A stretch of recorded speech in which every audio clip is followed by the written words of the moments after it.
अब दिन हम सूरज से समझते हैं, चंद्रमा से दिन का अलग समय है। ये जितने त्योहार आप मनाते हैं इनमें 99%, 90% से ज्यादा चंद्रमा से जुड़े हैं। चंद्रमा के हिसाब से एक सप्ताह, 2 सप्ताह ऐसे नहीं गिनते। एक पक्ष 15 दिन का, दूसरा पक्ष फिर 15 दिन का, दोनों मिल गए 1 महीना हो गया। तारीख वो 1 तारीख को शुरू करते हैं, 15 को खत्म कर देते हैं पक्ष को। ऐसा कितना अच्छा हो जाए जब 15 तारीख के बाद तनख्वाह मिल जाया करे। 365 दिन और 6 घंटे का दिन होता है सूरज के मुताबिक। 365 घंटे 6 दिन ना, 365 दिन 6 घंटे। हर 3 साल के बाद 6 घंटे का फर्क डलते डलते 24 घंटे का फर्क आ गया 4 साल के, चौथे साल में। तो साल 1 महीना बढ़ जाता है हमारे यहाँ। धरती का साल ना, ये 10 दिन का फर्क है सूरज में और चांद में। 6 घंटे का अंतर है धरती में और सूरज में। तो 6 घंटे के अंतर के साथ 4 साल के बाद एक दिन लीप का आ जाता है, तो मामला मिल जाता है। तो आज अमावस है, आज चंद्रमा नजर नहीं आएगा। कौन सा चंद्रमा कितने प्रकार के हैं? बोले 15 तरह के चंद्रमा है। कौन सा चंद्रमा पूजनीय है? भगवान शिव के माथे पर कौन सा चांद विराजमान है? हाँ जी, कौन बोल रहे हैं? क्या कहा बहन? सुन नहीं रहा। आप सुन करके बोलो जोगेंद्र। कौन सा चांद है भगवान शंकर के माथे पर? कौन सी तारीख का? एकादशी का है? दूज का। दूज का चांद टेढ़ा है। कहीं और गया होता तो निंदा पाई होती, पर भगवान शिव ने जब से धारण कर लिया दूज के चांद को तो पूजनीय हो गया। वरना सनातनियों में, सिखों में कौन सा चांद महत्वपूर्ण है? पूर्णमासी का पूरा का पूरा चंद्रमा। हाँ जी, क्या कहा? बोले महत्वपूर्ण होता ही नहीं, चांद महत्वपूर्ण होता ही नहीं, कुछ नहीं। महत्वपूर्ण तो होते दीदी जी हमारे। चलिए छोड़े, दीदी जी की तारीफ इसलिए करनी पड़ती है कि जाते हुए हमने भोजन पाना है। तो दूज का चांद महत्वपूर्ण शैवों के यहाँ, पूर्णमासी का चांद महत्वपूर्ण सिखों के यहाँ, सनातनियों के यहाँ एक और चांद बड़ा महत्वपूर्ण होता है मुसलमानों के यहाँ। कौन सा है वो? 14वीं का चांद हो या आफताब हो, खुदा की कसम जो भी हो, लाजवाब हो। 14वीं का चांद, 14 का चांद इस्लाम में। तो चांद से हमारी सारी तारीखें चलती हैं। 10वीं चांद की, 9वीं चांद की, मत्स्या चांद की, पुण्या चांद की, एकादशी चांद की। चांद के बदलने से तारीख बदलती है। तो आज अमावस है, अभी 6 दिन बाद। अमावस में और पूर्णमासी में क्या अंतर होता है? अमावस में चांद नहीं होता है। पूर्णिमा में संपूर्ण बड़े से बड़ा चांद होता है। प्रकाश कृष्ण पक्ष में ज्यादा होता है कि शुक्ल पक्ष में ज्यादा होता है? जब चांद बढ़ता है, अमावस से लेकर के पूर्णमासी तक चांद बढ़ते हैं, आप लोग बोलते हैं नानक नाम चढ़दी कला, तेरे भाने सरबद्दा भला। नानक नाम चढ़दी कला। ये चढ़दी कला क्या होती है? क्या उतरती कला भी होती है कोई? जिसको पंजाबी भाषा में लेंदी कला बोलते हैं। चढ़दी कला ते लेंदी कला। तो चढ़दी कला शुरू हो जाती है अमावस से, पूर्णमासी तक चढ़दी कला है। पूर्णमासी के बाद, पूर्णमासी से लेकर मस्या तक, मौस तक, अमावस तक लेंदी कला है। अगर परपेंडिकुलर ड्रॉ कर दें नीचे, लंब चित्रित कर दे, तो एक तरफ ट्रायंगल जो बना शुक्ल पक्ष का है, दूसरी तरफ कृष्ण पक्ष का है। प्रकाश दोनों में कितना होता है? आपके निश्चित रूप से शुक्ल पक्ष में प्रकाश ज्यादा होना चाहिए, पर नहीं, प्रकाश शुक्ल पक्ष में और कृष्ण पक्ष में बराबर होता है। दोनों समभुज दोनों भुजाएं समान भुजाओं वाले ट्रायंगल्स हैं, त्रिकोण हैं।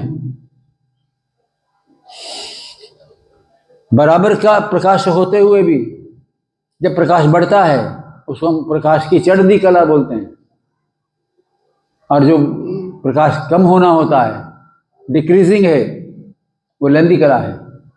चढ़दी कला बड़ा महत्वपूर्ण दिवस है, बड़ा महत्वपूर्ण पक्ष है। अब 6 तारीख आएगी। आज कितनी हो गई जी? आज अमावस है। 6 तारीख आएगी। 6 तारीख थी जिस दिन एक महत्वपूर्ण घटना घटी थी हिंदुस्तान के अंदर। आजाद हुआ हिंदुस्तान 15 अगस्त, स्वतंत्र होकर के गणतंत्र बना 26 जनवरी। पर इस छठ को भी, छठ की बड़ी महिमा है। कन्हैया पैदा हुए, हम छठ मनाते हैं। कोई भी बच्चा पैदा हो जाए उसे छठ मनाते हैं। अभी सारे बिहारियों ने छठ मनाई, सूर्य को अर्घ्य दिया। छठ को बड़ी महत्वपूर्ण क्रिया हुई। छठ को क्या सबसे बढ़िया हुआ? जन्माष्टमी पर जैसे अष्टमी पर कृष्ण हुए, नवमी पर राम हुए, साल में दोनों बार अष्टमी आती है, मां भगवानी भगवती के दिन हैं।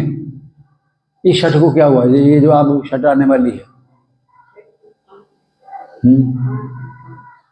क्या जी? अच्छा, पंचमी है। क्या हुआ महत्वपूर्ण? आप क्या करते हैं? अपना जन्मदिन मनाते हैं, बच्चों के जन्मदिन मनाते हैं, छठ भी मना लेते हैं। एक और महत्वपूर्ण दिन अपने जीवन का, जन्म का दिन, घर में पुत्र जन्म का समय, उसका भी जन्मदिन। अच्छा, मनुष्य के जीवन में कितने दिन महत्वपूर्ण है? अपने यहाँ 16 महत्वपूर्ण है। 16 संस्कार हैं। उन संस्कारों में एक महत्वपूर्ण संस्कार है, अब यहाँ पंजाब में कहेंगे तो क्या कहेंगे? संस्कार है उसका, केवल मृत्यु का संस्कार माना जाता है।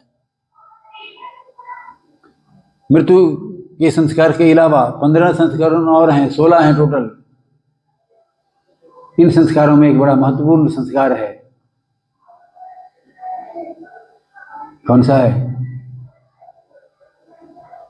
स्वामी दयानंद कहते वेदारंभ संस्कार। जिस दिन पढ़ना शुरू किया, गुरु के आश्रम गए, जिस दिन आपने गुरु से दीक्षा ली, उस दिन बड़ा महत्वपूर्ण है। ज्ञान को पाने का दिन जो है वो संस्कार एक ऐसा संस्कार है जिसका हमें पता ही नहीं, हमने नहीं करना।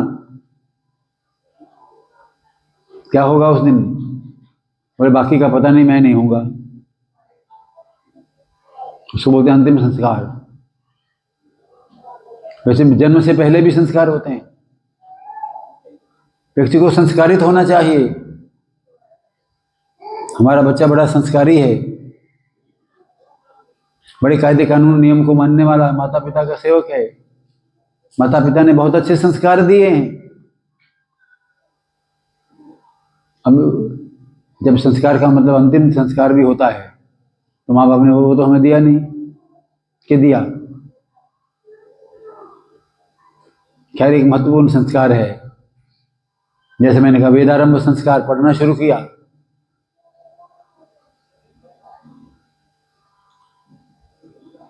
जिस महत्वपूर्ण संस्कार की बात मैं कर रहा हूं वह है विवाह संस्कार।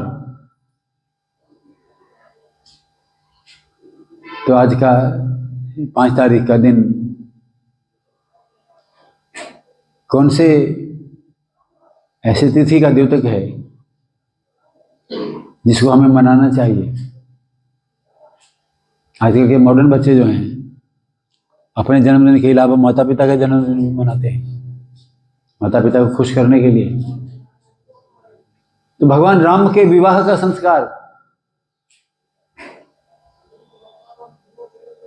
ये आने वाला है। क्या हुआ था संस्कार? धनुष भंग हो गया। अब क्या करें? 2 महत्वपूर्ण व्यक्ति उसमें शामिल नहीं हो सके। हैरानी की बात है, विवाह हो गया, पिताजी हैं ही नहीं, पिताजी ने देखा नहीं, माताजी ने देखा नहीं, भाइयों ने देखा नहीं, और विवाह हो गया। विवाह कितने तरह के होते हैं? हमारे यहाँ 8-10 तरह के विवाह होते हैं। तो क्या लव मैरिज भी होता है? ये लेटेस्ट है। इसकी तरह का, इसके जैसा एक संस्कार है।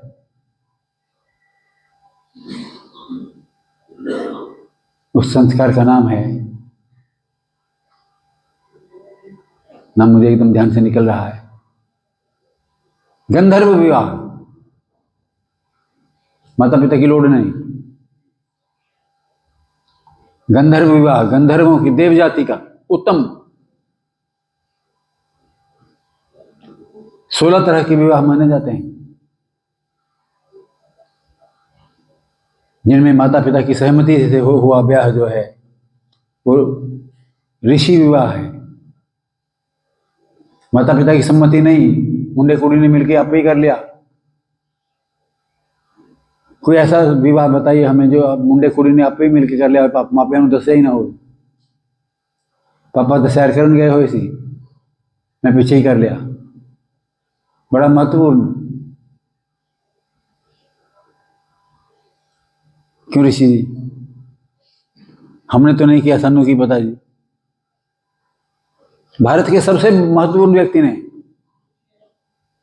महाराज भरत ने, भरत और शकुंतला का जो विवाह है गंधर्व विवाह है। खैर, मैं तिथियों की बात कर रहा, तिथियों से बात कहाँ निकल गई। तिथिवार, मुहूर्त कितना महत्वपूर्ण है।